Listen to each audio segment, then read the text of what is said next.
전지를 만드신 하나님 아버지를 내가 믿사오며 그 외아들 우리 주 예수 그리스도를 믿사오니 이는 성령으로 잉태하사 동정녀 마리아에게 나시고 본디오 빌라도에게 고난을 받으사 십자가에 못 박혀 죽으시고 장사한 지 사흘 만에 죽은 자 가운데 다시 살아나시며 하늘에 오르사 전능하신 하나님 우편에 앉아 계시다가 저리로서 산자와 죽은 자를 심판하러 오시리라. 성령을 믿사오며 거룩한 공회와 성도가 서로 교통하는 것과 죄를 사하여 주시는 것과 몸이 다시 사는 것과 영원히 사는 것을 믿사옵나이다. 아멘. 함께 찬양합니다.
이 시간 우리가 함께 볼 하나님 말씀은 욥기 24장 1절로 25절, 욥기 24장 1절로 25절입니다. 함께 읽겠습니다. 어찌하여 전능자는 때를 정해놓지 아니하였는고 그를 아는 자들이 그의 날을 보지 못하는고 어떤 사람은 땅의 경계표를 옮기며 양떼를 빼앗아 기르며 고아의 나귀를 몰아가며 과부의 소를 볼모로 잡으며 가난한 자를 길에서 몰아내나니 세상에서 학대받는 자가 다 스스로 숨기는구나. 그들은 거친 광야의 들나귀 같아서 나가서 일을 하며 먹을 것을 부지런히 구하니 빈들이 그들의 자식을 위하여 그에게 음식을 내는구나. 밭에서 남의 꼴을 매며 악인이 남겨둔 포도를 따며 의인이 없어 벗은 몸으로 밤을 지내며 추워도 덮을 것이 없으며 산중에서 만난 소나기에 젖으며 가릴 것 없어 바위를 안고 있느니라. 어떤 사람은 고아를 어머니의 품에서 빼앗으며 가난한 자의 옷을 볼모로 잡음으로 그들이 옷이 없어 벌거벗고 다니며 곡식 이삭을 나르나 굶주리고 그 사람들의 담 사이에 기름을 짜며 목말라 하면서 술틀을 밟느니라. 성중에서 죽어가는 사람들이 신음하며 상한 자가 부르짖으나 하나님이 그들의 참상을 보지 아니하시느니라. 또 광명을 배반하는 사람들은 이러하니 그들은 그 도리를 알지 못하며 그 길에 머물지 아니하는 자라. 사람을 죽이는 자는 밝을 때에 일어나서 학대받는 자나 가난한 자를 죽이고 밤에는 도둑같이 되며 가늠한 자의 눈은 저물기 바라며 아무 눈도 나를 보지 못하리라 하고 얼굴을 가리며 어둠을 틈타 집을 뚫는 자는 낮에는 잠그고 있으므로 광명을 알지 못하나니 그들은 아침을 죽음의 그늘같이 여기니 죽음의 그늘에 두려움을 알미니라.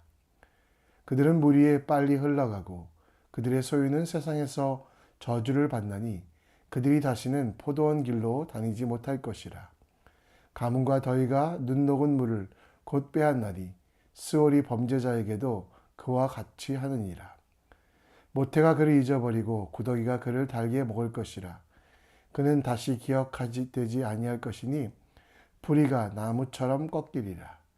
그는 임신하지 못하는 여자를 박대하며 과부를 선대하지 아니하는도다. 그러나 하나님이 그의 능력으로 강포한 자들을 끌어내시나니 일어나는 자는 있어도 살아남을 확신은 없으리라. 하나님은 그들에게 평강을 주시며 지탱해 주시나 그들의 길을 살피시도다. 그들은 잠깐 동안 높아졌다가 천대를 받을 것이며 잘려 모아진 곡식 이삭처럼 되리라. 가령 그렇지 않을지라도 능히 내 말을 거짓되다고 지적하거나 내 말을 헛되게 만들 자 누구랴. 아멘. 동상이몽이라는 말이 있습니다. 같은 자리에 있으나 다른 꿈을 꾼다는 의미로 겉으로는 같은 행동을 하면서도 속으로는 각각 딴 생각을 한다는 뜻입니다. 반려견이 있는 집을 방문해 본 적이 있는데요. 예쁜 강아지가 짖지 않고 꼬리치며 저에게 오길래 손을 내밀었더니 제 손을 물어버렸습니다. 나중에 그 주인의 이야기를 들어보니 이 집 반려견은 무서우면 꼬리를 흔들고 물기 시작한다고 아마도 저를 곰처럼 여겨 물지 않았나 생각됩니다. 욥과 욥의 친구들은 지금 같은 자리에 있습니다. 하지만 그들은 동상이몽, 같은 자리에 있지만 다른 꿈을 꾸고 있습니다. 욥의 친구들은 욥이 죄인이라는, 그래서 심판을 받고 있다는 꿈을 꾸었고, 욥은 스스로 죄인이지만 그래도 하나님께서 그를 사랑하시고 그 사랑으로 말미암아 죄가 끼어들 수 없는 하나님 앞에 나아갈 수 있음을 이야기합니다.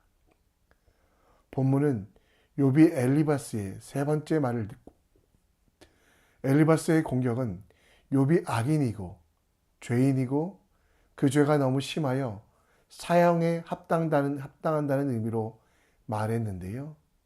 그 지적에 대하여 욥은 대답했고 그것이 바로 24장 25장의 내용입니다. 욥이 절대 심판 자리에 서지 않는 이유, 그것은 욥 스스로 때문이 아니라 하나님의 은혜 때문이라는 것. 오직 하나님만 바라보고 하나님만 의지하고 있는 욥의 고백이 있습니다. 오늘 말씀에 대해서도 우리는 고난의 의미, 그리고 죄인의 심판받는 사실, 그러나 그 속에 구원해 주시는 하나님의 사랑과 공의가 무엇인지 함께 묵상해 보기 원합니다. 욥은 너무도 힘든 상황이었습니다. 그의 친구들조차도 그를 비난하는 상황 속에서 욥은 1절에 전능자 곧 하나님을 찾습니다. 전능자는 때를 정해놓지 아니하셨는고 그를 아는 자들이 그의 날을 보지 못하는 것.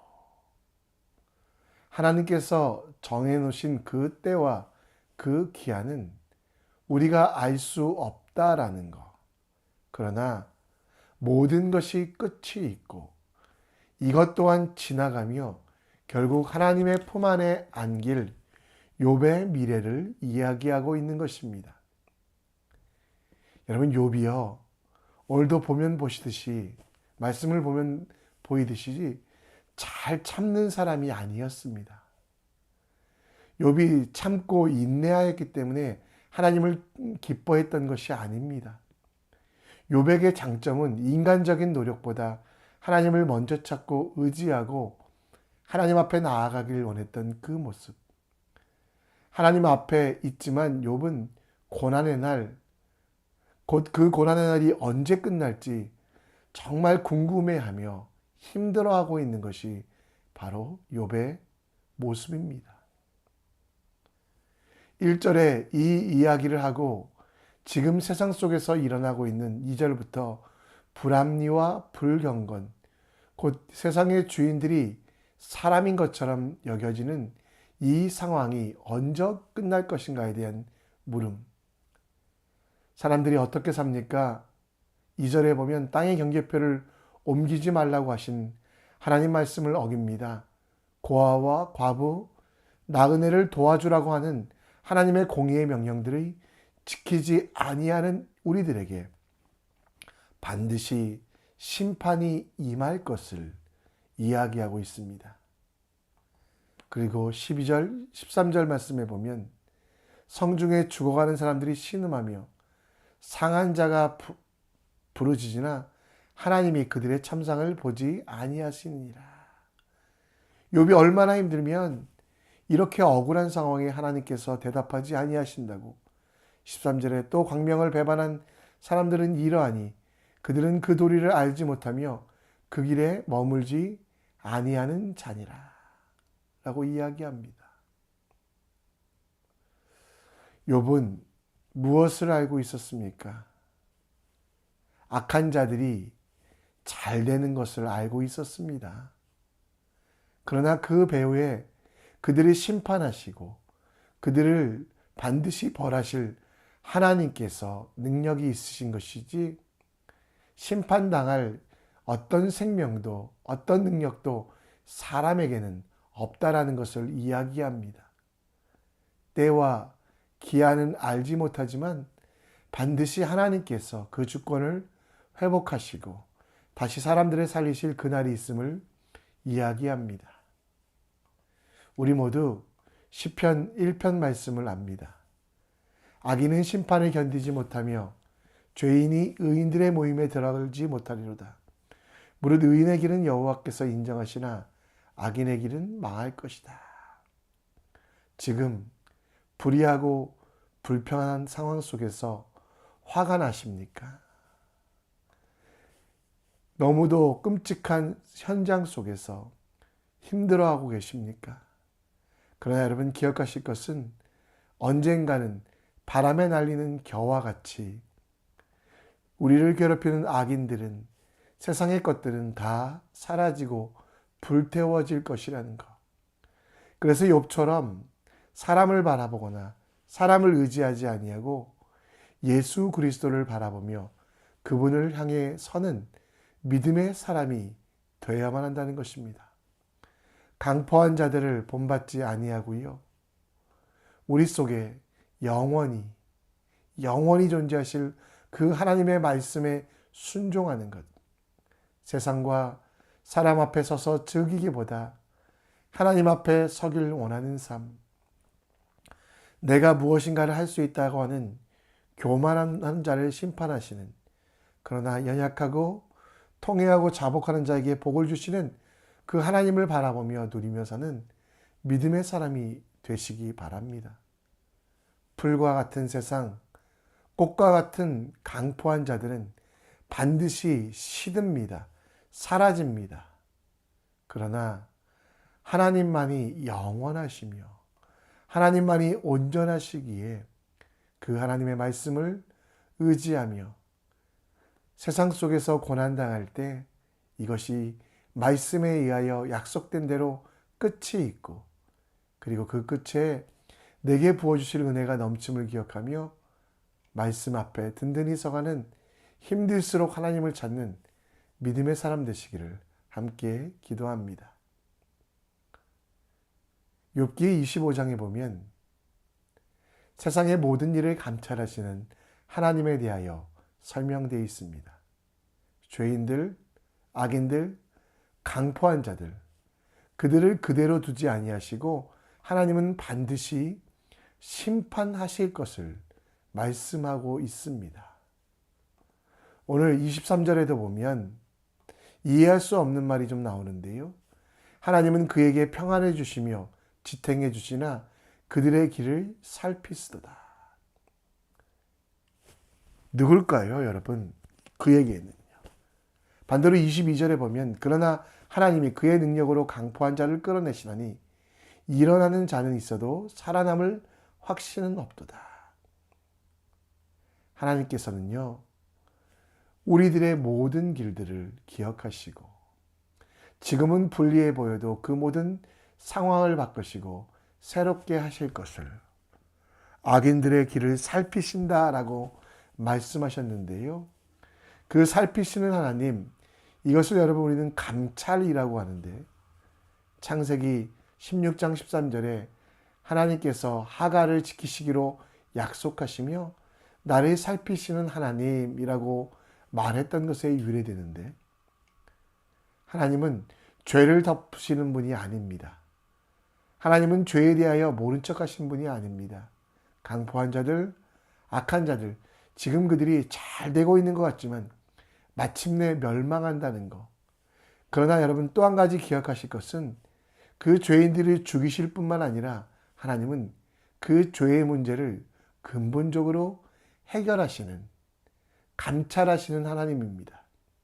우리 속에 있는 죄를 아시고 그 죄 앞에 무력한 우리의 연약함을 아시고 그릇된 길로 가는 우리들을 책망하시며 억울한 자의 고통에서 풀어주시고 회개할 때 지은 죄를 용서하시는 하나님, 그 용서의 방법이 무엇입니까?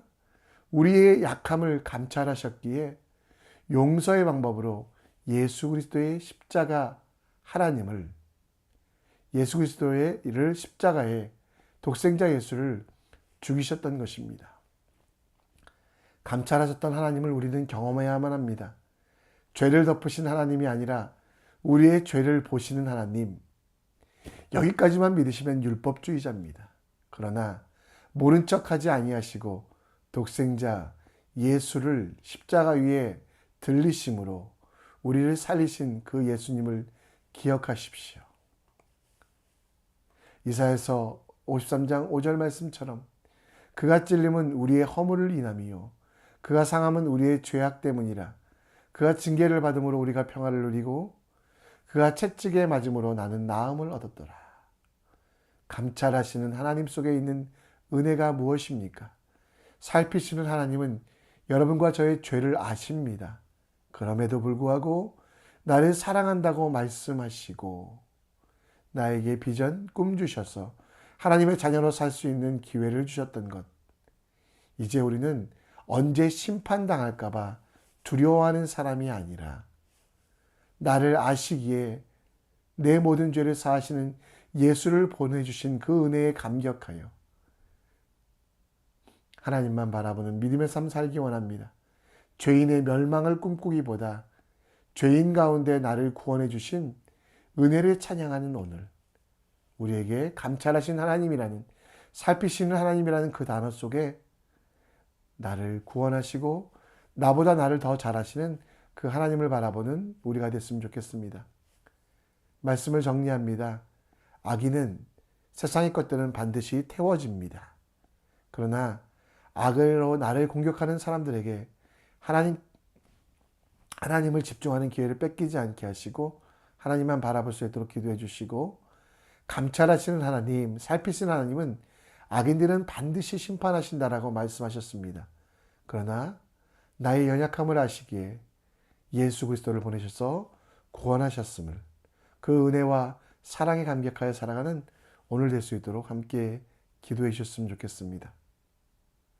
고난 속에서도 주님만 바라보는 삶 될 수 있도록 우리 함께 광야를 지내며 함께 찬양합니다.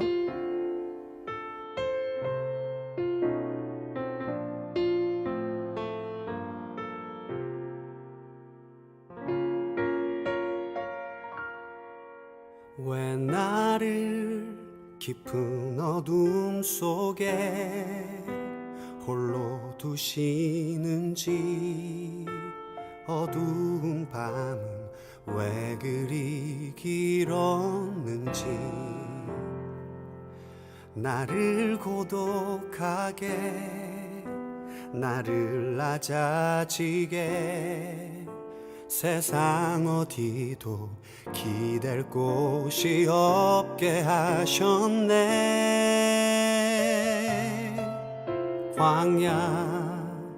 광야에 서 있네.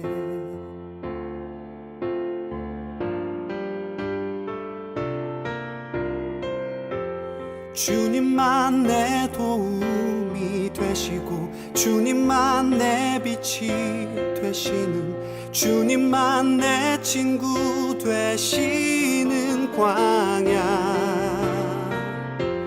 주님 손 놓고는 단 하루도 살 수 없는 곳,